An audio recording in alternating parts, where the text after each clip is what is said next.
Hello दोस्तों, आज है 27 जनवरी 2025 दिन सोमवार का। हिंदी तिथि माघ कृष्ण त्रयोदशी। और आइए बात करते हैं आज के मुख्य समाचार, बड़ी खबरें, देश और दुनिया का ताजा अपडेट लेकर हाजिर हो गए हैं। आज का ये वीडियो भी बहुत ज्यादा महत्वपूर्ण होने वाला है। किसान भाइयों के लिए, युवाओं के लिए, कर्मचारियों के लिए, माताओं और बहनों के लिए, पढ़ने वाले बच्चों के लिए काफी सारी काम की महत्वपूर्ण बड़ी खबरें जानेंगे। 26 जनवरी पर देश के अलग अलग राज्यों से हुए बड़े ऐलान की जानकारियां मिलेंगे। वीडियो में आपको बहुत मजा आने वाला है। पूरा वीडियो आप ध्यान से आखिर तक जरूर देखते रहिएगा। बिना टाइम विलंब के शुरुआत करते हैं आज की पहली बड़ी खबर। सबसे पहले तो आपको बताएं कि आज 27 जनवरी को माघ कृष्ण पक्ष की त्रयोदशी तिथि और सोमवार का दिन है। और आज सोम प्रदोष व्रत और मास शिवरात्रि का व्रत भी किया जाएगा। और खबरों में आगे बढ़ते हैं। बड़ी खबर देखिए, देश में बड़ी धूमधाम से गणतंत्र दिवस मनाया गया। राष्ट्रपति द्रौपदी मुर्मू ने कर्तव्य पथ पर तिरंगा फहराया। कर्तव्य पथ पर 31 झांकियां प्रदर्शित की गई और इन झांकियों में देश की सांस्कृतिक विविधता की झलक दिखाई दी। और इस दौरान कर्तव्य पथ पर 5000 कलाकारों ने प्रस्तुतियां दी। 76वें गणतंत्र दिवस के मौके पर कर्तव्य पथ से दुनिया ने भारत का शौर्य और पराक्रम भी देखा।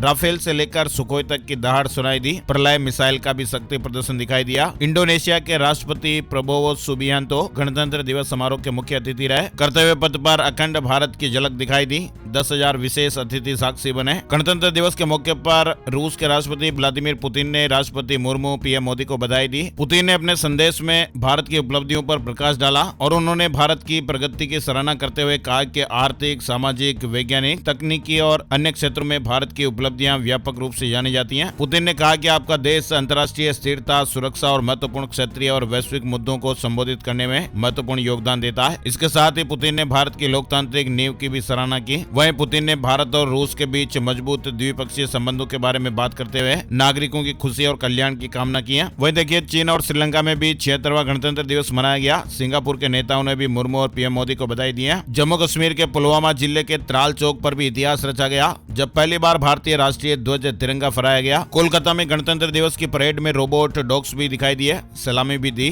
-40 डिग्री में भी पहाड़ ऊपर चढ़ सकेंगे। भारतीय सेना ने नॉर्थ टेक सिंपोजियम 2023 में इन रोबोट्स को लॉन्च किया था। इसके अलावा संयुक्त किसान मोर्चा के बैनर तले विभिन्न संगठनों के किसानों ने रविवार यानी 26 जनवरी को अपनी मांगों के समर्थन में पंजाब में कई स्थानों पर ट्रैक्टर परेड भी निकाली। और इनमें न्यूनतम समर्थन मूल्य यानी MSP की कानूनी गारंटी, किसानों और खेत मजदूरों के लिए व्यापक लोन माफी योजना, बिजली का निजीकरण बंद किया जाना, कृषि विपणन पर राष्ट्रीय नीति रूपरेखा को वापस लेना और ऋण माफी समेत कई अन्य मांगे शामिल है। मध्य प्रदेश से अपडेट देखिए। गणतंत्र दिवस के अवसर पर मध्य प्रदेश के मुख्यमंत्री डॉक्टर मोहन यादव ने प्रदेश की जनता को संबोधित करते हुए सरकार की प्रमुख योजनाओं और पहलों की जानकारियां दी है। 2.5 लाख नौकरी, किसानों को मदद, IT पार्क समेत मुख्यमंत्री मोहन यादव ने कई बड़े ऐलान किए हैं। वहीं बिहार के राज्यपाल आरिफ मोहम्मद खान ने भी अपने संबोधन में राज्य के विकास और शासन की प्राथमिकताओं पर प्रकाश डाला। उन्होंने कहा कि बिहार में इस साल के अंत तक 12 लाख लोगों को नौकरियां दी जाएगी और 34 लाख रोजगार के अवसर पैदा किए जाएंगे। साथ ही राज्यपाल ने कहा कि वर्तमान में राज्य में 12 मेडिकल कॉलेज और हॉस्पिटल हैं। राज्य में 14 नए मेडिकल कॉलेज और हॉस्पिटल खोले जा रहे हैं। चलिए दिल्ली से जुड़ा अपडेट देखिए। नई सरकार में मनीष सिसोदिया होंगे डिप्टी CM। जंगपुरा में केजरीवाल ने यह बड़ा ऐलान किया। दिल्ली के पूर्व मुख्यमंत्री अरविंद केजरीवाल ने रविवार को ऐलान किया कि नई सरकार में मनीष सिसोदिया डिप्टी CM होंगे। जंगपुरा वो सीट है जहां से मनीष सिसोदिया पार्टी के उम्मीदवार हैं। दिल्ली चुनाव को लेकर आम आदमी पार्टी का मैनिफेस्टो कब जारी होगा, इसको लेकर भी बड़ी खबर सामने आ रही है। सूत्रों के मुताबिक दिल्ली में विधानसभा चुनाव को लेकर आम आदमी पार्टी के राष्ट्रीय संयोजक अरविंद केजरीवाल आज सोमवार को अपना मैनिफेस्टो जारी कर सकते हैं और इसमें कई बड़े ऐलान किए जा सकते हैं। बड़ी खबर देखिए, टिकटॉक खरीदने को लेकर डोनाल्ड ट्रंप ने लोगों से बातचीत की, कहा कि अगले 30 दिन में फैसला लेंगे। ट्रंप ने कहा कि उन्होंने कई लोगों से इस बारे में बातचीत की और लोगों को टिकटॉक में बहुत रुचि है। वहीं डोनाल्ड ट्रंप के राष्ट्रपति बनते ही CIA की एक नई रिपोर्ट में कहा गया कि कोविड वायरस प्राकृतिक रूप से उत्पन्न नहीं हुआ बल्कि किसी लैब से बाहर आया है। बांग्लादेश की यूनुस सरकार को झटका लगा है। डोनाल्ड ट्रंप ने अमेरिकी सहायता पर रोक लगा दी है। बांग्लादेश को दी जाने वाली अमेरिकी मदद पर तत्काल रोक लगा दी गई है। बड़ी खबर देखिए, देश की 10 सबसे मूल्यवान कंपनियों में से 4 के मार्केट कैप में बीते 5 कारोबारी दिनों में 1.25 लाख करोड़ रुपए की गिरावट देखने को मिली है। और इसमें सबसे ज्यादा नुकसान देश की सबसे बड़ी रिलायंस इंडस्ट्रीज को हुआ है। बताया जा रहा है कि बजट से पहले रिलायंस ने नुकसान का रिकॉर्ड बनाया है और 5 दिन में मुकेश अंबानी के 75,000 करोड़ रुपए डूब गए हैं। वहीं दूसरी ओर LIC और SBI के मार्केट कैप में भी बड़ी गिरावट देखी गई है। देश के दूसरे सबसे बड़े लेंडर ICICI बैंक के मार्केट कैप में भी गिरावट देखने को मिली है। बजट 2025 से जुड़े अपडेट्स भी चल रहे हैं। हेल्थ सेक्टर को लेकर भी कई बड़े फैसले हो सकते हैं। बीमा कंपनियों को भी कई सारी उम्मीदें हैं। केंद्र सरकार की ओर से पेश होने वाले बजट को लेकर हेल्थ सेक्टर में काम करने वाले लोगों को काफी उम्मीदें लग रही है। हेल्थ बीमा देने वाली कंपनियों को टैक्स में राहत की उम्मीद है। वही देखिए, जम्मू कश्मीर के गुलमर्ग, गोंडवाना मंडोला के टावर नंबर 1 की केबल तार टूट गई और इसमें 15 और 16 के पास करीब 20 केबल लटके हुए। केबल कंपनी की ओर से बचाव कार्य शुरू किया गया। वक्फ बिल पर संयुक्त संसदीय समिति की आज 27 जनवरी को बैठक होने जा रही है। जेपीसी से उम्मीद है कि वो बजट सत्र के दौरान अपनी रिपोर्ट पेश करेगी। आपको बताएं, बजट सत्र 2 चरणों में 31 जनवरी से शुरू होगा और 4 अप्रैल तक चलेगा। वहीं केंद्रीय बजट 1 फरवरी को पेश किया जाएगा। चलिए अगली बड़ी खबर देखिए जो बड़े ही काम की है। जाने अनजाने कई बार हमें यह मालूम ही नहीं होता कि हमारे नाम से भी कोई सिम कार्ड चल रहा है, जो कोई फर्जी सिम कार्ड तो नहीं है। यानी कहीं आपके नाम पर तो फर्जी सिम नहीं चल रही है। आप बिना लफड़े में फंसे तुरंत चेक करें और उसे ब्लॉक भी कर सकते हैं। आपको बताएं, एक आधार कार्ड पर सिर्फ 9 सिम कार्ड एक्टिव रखने का नियम है और अगर नियम का उल्लंघन होता है तो 2 लाख रुपए तक जुर्माने और सजा का प्रावधान भी है। तो अगर आप भी ये पता करना चाहते हैं कि आपके आधार पर कितने सिम कार्ड चल रहे हैं तो इसका एक आसान सा तरीका है। सरकार ने आम जनता की सुविधा के लिए ऑफिशियल वेबसाइट भी बनाई है। संदिग्ध सिम को संचार साथी पोर्टल के जरिए ब्लॉक भी कर सकते हैं। यानी एक आधार कार्ड पर सिर्फ 9 सिम कार्ड खरीदे जा सकते हैं, जबकि जम्मू कश्मीर, असम और नॉर्थ ईस्ट में ये संख्या 6 है। कई बार होता ना कि व्यक्ति अपने आधार पर केवल 1-2 सिम कार्ड ही खरीदता है, लेकिन उसके आधार पर एक्टिव सिम कार्ड की संख्या काफी ज्यादा हो जाती है। तो हो सकता है कि कोई फर्जी तरीके से आपके आधार कार्ड पर सिम इस्तेमाल कर रहे हो। तो इसके लिए सरकार की ऑफिशियल वेबसाइट है sancharsaathi.gov.in। यहाँ पर आप अपने आधार के जरिए सिम कार्ड कितने एक्टिव है देख सकते हैं और इस खबर को आप अपने यार दोस्तों के साथ भी शेयर कीजिएगा ताकि वो भी अपडेट जान पाए। आप लोगों का प्यार और सपोर्ट हमारे लिए बहुत जरूरी होता है। चलिए आगे बढ़ते हैं। बड़ी खबर, संत प्रेमानंद महाराज के स्वास्थ्य को लेकर एक अफवाह उड़ गई। भक्तों में टेंशन भी बढ़ गई थी। आध्यात्मिक धर्मगुरु संत प्रेमानंद महाराज के स्वास्थ्य को लेकर रविवार देर शाम एक अफवाह उड़ गई कि वो अस्वस्थ हो गए। हालांकि कुछ देर बाद लोगों को पता चला कि यह महज अफवाह थी। आश्रम से जुड़े लोगों ने बताया कि महाराज जी पूरी तरह स्वस्थ हैं और वे हर दिन की तरह भक्तों को दर्शन देने के लिए देर रात निवास से भी निकलेंगे। बड़ी खबर देखिए, डोनाल्ड ट्रंप फिलिस्तीनी लोगों को गाजा से शिफ्ट करना चाहते हैं। कहा कि उन्हें अरब देशों में बसाना चाहिए। वहीं हमास ने कहा कि हमें मंजूर नहीं। इजराइल को मिलेंगे 9000 किलो के अमेरिकी बम। डोनाल्ड ट्रंप ने सप्लाई से रोक को हटा दिया है। बाइडेन ने पिछले साल बैन लगाया था। जम्मू कश्मीर में रहस्यमयी मौतों के बाद 200 लोग आइसोलेट किए गए हैं। किस वजह से लोगों की जानें जा रही हैं, इसकी वजह सामने आने में भी 4-5 दिन और लगने वाले हैं। गांव में फिलहाल हेल्थ इमरजेंसी घोषित की गई है और इसके चलते वहां सभी डॉक्टरों की छुट्टियां भी कैंसिल कर दी गई हैं। करीब 14 मरीज अभी भी अलग अलग हॉस्पिटलों में भर्ती है और उनकी हालत में अब सुधार देखने को मिल रहा है। चलिए आगे बढ़ते हैं। बड़ी खबर, मौन रहकर भक्ति करने का पर्व है मौनी अमावस्या। 29 जनवरी को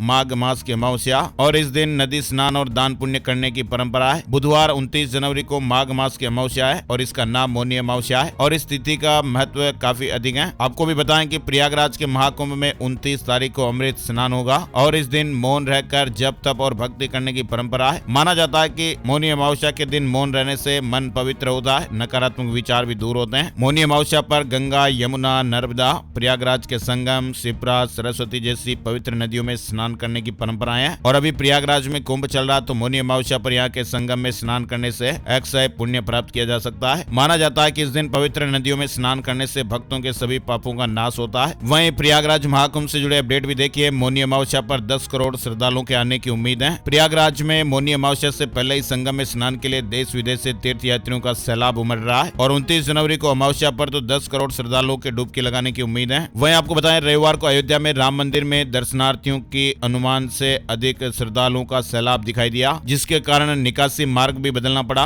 और शहर की प्रमुख सड़कों पर जाम भी देखने को मिला। माना जा रहा है कि महाकुंभ से स्नान कर लौटे करीब 15 लाख श्रद्धालु अयोध्या पहुंचे हैं। IITN बाबा का नया लुक भी देखने को मिला है। भगवा वस्त्र छोड़कर पैंट शर्ट में नजर आए। महाकुंभ 2025 में IITN बाबा और मोनालिसा ने सोशल मीडिया पर सबसे ज्यादा ध्यान खींचा है और इन दोनों की चर्चाएं हर दिन नई नई खबरों और वीडियो के साथ आ रही हैं। अब एक और नया वीडियो सामने आया जिसमें IITN बाबा अभय सिंह जी का एक नया रूप देखने को मिला है। इस वीडियो में वे भगवा वस्त्र छोड़कर शर्ट पैंट में नजर आ रहे हैं और उनका ये लुक भी सोशल मीडिया पर वायरल हो गया है। हरियाणवी डांसर सपना चौधरी ने भी महाकुंभ में डुबकी लगाई। प्रयागराज में संगम में नाव में घूमती दिखाई दी। वीडियो भी जारी किया। बिग बॉस में रह चुकी हैं। वहीं अखिलेश यादव ने भी संगम में डुबकी लगाई। सपा प्रमुख अखिलेश यादव भी रविवार को महाकुंभ पहुंचे, संगम में स्नान किया। वहीं अपडेट है कि गृह मंत्री अमित शाह महाकुंभ में भाग लेने के लिए आज प्रयागराज आ रहे हैं और आज त्रिवेणी संगम में डुबकी लगाएंगे। वहीं देखिए, रिलायंस कैपिटल और रिलायंस कम्युनिकेशन के मैनेजिंग डायरेक्टर अनिल अंबानी रविवार को पत्नी टीना अंबानी के साथ बिहार के गया पहुंचे। यहाँ उन्होंने अपने पूर्वजों का पिंडदान किया और विष्णुपद समेत अन्य मंदिरों में पूजा अर्चना की। चलिए हरियाणा से बड़ी खबर देखिए। अग्निवीरों को सरकारी नौकरी में सरकार 10% आरक्षण देगी। हरियाणा सीएम ने गणतंत्र दिवस पर यह बड़ा ऐलान किया है। कौन कौन से बड़े ऐलान हुए आपको बताते हैं। अग्निवीरों को राज्य सरकार की नौकरियों में 10% आरक्षण देने की बात कही गई है। वहीं शहीद परिजनों को 1 करोड़ रुपए देने का वादा किया गया है। स्वतंत्रता सेनानियों के लिए सीएम ने उनकी पेंशन बढ़ाने की बात भी कही है। पेंशन की राशि बढ़ाकर 40,000 रुपए हर महीने की जा रही है। मुख्यमंत्री ने राज्य के कृषक वर्ग के लिए भी ऐलान किया कि हरियाणा सरकार किसानों की 24 प्रकार की फसलों को एमएसपी पर खरीदेगी। 26 जनवरी गणतंत्र दिवस पर हरियाणा में ऐलान हुआ है। वही आपको बताएं, हरियाणा में डाटा अपग्रेड के बाद अब ऑनलाइन सेवाएं फिर से शुरू हो गई हैं। सरल पोर्टल समेत 1000 से ज्यादा काम फिर से शुरू हो गए हैं। हरियाणा के नगर परिषद कर्मचारियों को मिलेगी राज्य सरकार के कर्मचारियों के बराबर सैलरी। हाई कोर्ट ने यह बड़ा फैसला सुनाया है। पंजाब और हरियाणा हाई कोर्ट ने हरियाणा सरकार को नगर परिषद कर्मचारियों को राज्य सरकार के कर्मचारियों के समान वेतन देने का आदेश दिया है। वहीं जो युवा भारतीय सेना को ज्वाइन करना चाहते हैं उनके लिए वायु सेना अग्निवीर की भर्ती का नोटिफिकेशन जारी हुआ है। उत्तराखंड में आज 27 जनवरी से यूसीसी लागू होगा। सीएम पुष्कर धामी आज शुरुआत करेंगे। वेब पोर्टल लॉन्च होगा। उत्तराखंड में यूनिफॉर्म सिविल कोड यानी यूसीसी लागू होने का इंतजार अब खत्म हुआ। 27 जनवरी आज सोमवार को प्रदेश में यूनिफॉर्म सिविल कोड लागू कर दिया जाएगा और इस दौरान यूसीसी का वेब पोर्टल भी लॉन्च किया जाएगा। और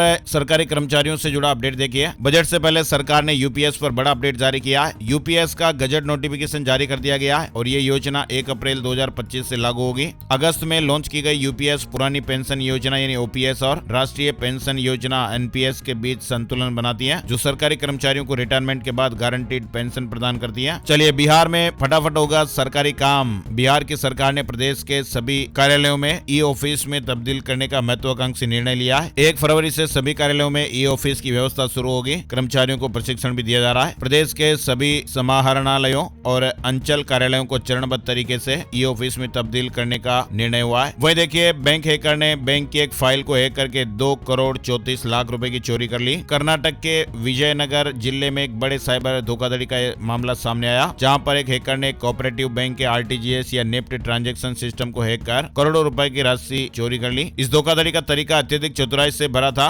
जिसमें बैंक की ट्रांजैक्शन XML फाइल्स में छेड़छाड़ करके पैसे को गलत खातों में ट्रांसफर कर दिया गया। और ये मामला साइबर सुरक्षा के मुद्दे को गंभीरता से उठाता है और बैंकों को अपनी सुरक्षा प्रणालियों को पुनः जांचने की आवश्यकता पर जोर देता है। इस बड़े साइबर धोखाधड़ी का खुलासा 13 जनवरी को हुआ था, जब बैंक की कई शाखाओं ने यह शिकायत की थी कि 10 जनवरी से किए गए आरटीजीएस ट्रांजैक्शन अब तक ग्राहकों के बैंक खातों में नहीं पहुंचे थे और बैंक ने फिर तुरंत इस पर शिकायत पर जांच शुरू की, तो ये मामला सामने आया। चलिए, इसके अलावा 15 फर्जी लोन ऐप से जुड़ी खबर आ रही है। मैकेफी की एक रिपोर्ट में सामने आया कि फर्जी लोन ऐप के कारण हजारों लोग ठगी का शिकार हो रहे हैं, इसलिए आप भी सावधान रहें। कौन कौन से फर्जी ऐप है, इनकी जानकारी अगर आपके मोबाइल में भी ये ऐप है तो आप तुरंत डिलीट कर दें। आरबीआई ने बड़ा खुलासा किया है। बैंकों में लावारिस पड़ा 78,213 करोड़ रुपए। भारतीय रिजर्व बैंक यानी आरबीआई की एक ताजा रिपोर्ट में ये चौंकाने वाला खुलासा हुआ है। देश के बैंकों में लावारिस राशि का आंकड़ा 78,213 करोड़ रुपए तक पहुंच गया है, जो पिछले साल की तुलना में 26% अधिक है। अब आप सोच रहे होंगे कि आखिर ये लावारिस राशि क्या है। आपको बताएं कि लावारिस राशि उस धनराशि को कहा जाता है जिसे 10 साल तक बिना किसी लेन देन के बैंक खाते में छोड़ दिया गया हो, और ये अक्सर तब होता है जब खाताधारक की जान चली जाती है और खाताधारक के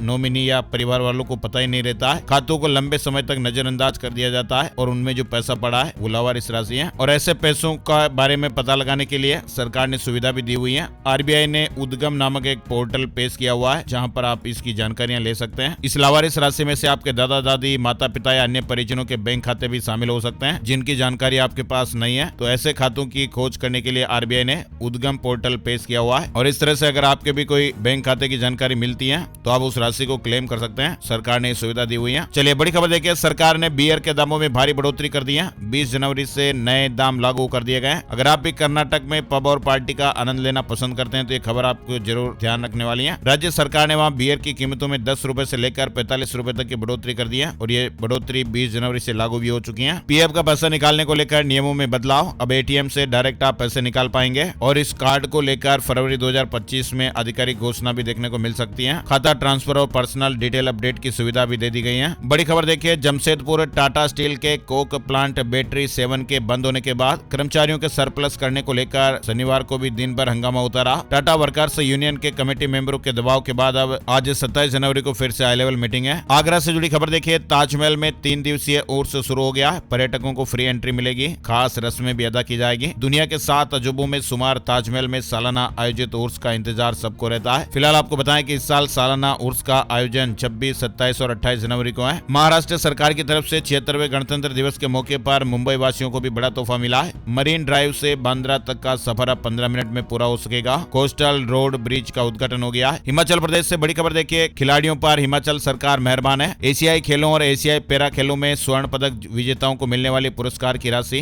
50 लाख की जगह 4 करोड़ रुपए कर दी गई है। सीएम सुक्कू ने नई नीति लाने का ऐलान किया है। पुरस्कार राशि में भी इजाफा हुआ है। वहीं शिमला में सीएम सुक्कू ने हिम परिवार पोर्टल की शुरुआत भी की है। इस पोर्टल पर 300 से ज्यादा सेवाएं एक स्थान पर ही मिल सकेंगी। वहीं भारत सरकार अपनी सभी आधिकारिक ऐप को एक ही स्वीट में उपलब्ध करवाना चाहती है और इसे लेकर एप्पल और गूगल से मदद भी मांगी गई है। एआई के जनक ने चेतावनी दी है, बताया कि इस टेक्नोलॉजी को किस तरह से खतरनाक है। हालिया दिनों में कई कंपनियां एआई एजेंट्स बनाने पर काम कर रही हैं। ओपन एआई ने एक ऐसा एजेंट्स लॉन्च भी कर दिया है। हालांकि एआई के जनक इससे खुश नहीं है और उन्होंने इसे खतरनाक बताया है। पिछले कुछ दिनों से एआई एजेंट्स को लेकर खूब चर्चाएं भी हो रही हैं और ओपन एआई ने ऑपरेटर नाम से एक एआई एजेंट लॉन्च भी कर दिया है। कंपनी के सीईओ सैम ऑल्टमैन कह चुके हैं कि पहला एआई एजेंट इसी साल वर्कफोर्स में शामिल हो सकता है और ये कंपनियों के आउटपुट को भी प्रभावित करेगा। लेकिन एआई के जनक ने इस तरह के कदमों को विनाशकारी बताया है। एआई एजेंट को लेकर चेतावनी देते हुए उन्होंने कहा कि अगर ये एजेंट हुए तो सुपर इंटेलिजेंस के साथ विनाशकारी चीजें भी हो सकती हैं। हिंदुस्तान कोपा लिमिटेड में विभिन्न पदों पर सरकारी नौकरी पाने का मौका चल रहा है। वहीं आपको बताएं हीरो एक्स प्लस 210 भारत में 2 वेरिएंट में लॉन्च हो गई है। शेयर मार्केट में इस हफ्ते उतार चढ़ाव का अनुमान है। बजट 2025 कंपनियों के तिमाही नतीजों से लेकर एफआईआई डीआईआई फ्लो तक कई सारे फैक्टर्स मार्केट की चाल तय करने वाले हैं। 10 राज्यों में कोहरा देखने को मिल रहा, 3 राज्यों में बारिश का भी अलर्ट है। जम्मू कश्मीर में बर्फबारी में थोड़ी कमी आई है। हिमाचल प्रदेश में पश्चिमी विक्षोभ का असर दिखाई देगा। 4 दिन लगातार बर्फबारी और बारिश का अनुमान है। पश्चिमी विक्षोभ की सक्रियता के चलते हिमाचल प्रदेश में 29 जनवरी से मौसम करवट लेगा।